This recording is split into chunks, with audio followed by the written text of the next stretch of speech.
ಮರದ ಕೊಂಬೆ ಬಿದ್ದಂತಹ ಪರಿಣಾಮ ಬಿಬಿಎಂಪಿ ಡಿಸಿಎಫ್ ಬಿಎಲ್ಜಿ ಸ್ವಾಮಿ ಎತ್ತಂಗಡಿ ಮಾಡಲಾಗಿದೆ. ಹುದ್ದೆ ನೀಡದೆ ಎತ್ತಂಗಡಿ ಮಾಡಿದೆ ರಾಜ್ಯ ಸರ್ಕಾರ.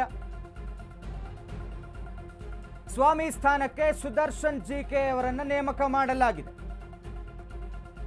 ಚಿಕ್ಕಮಗಳೂರಿನ ಡಿಸಿಎಫ್ ಸುದರ್ಶನ್ ಜಿಕೆ ನೇಮಕಗೊಂಡಿರುವಂಥದ್ದು.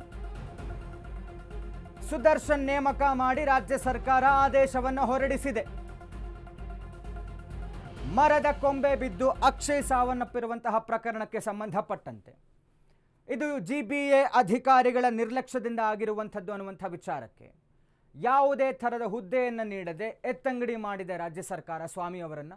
ಅವರ ಸ್ಥಾನಕ್ಕೆ ಸುದರ್ಶನ್ ಜಿಕೆ ಅವರನ್ನು ನೇಮಕ ಮಾಡಿರುವಂಥದ್ದು.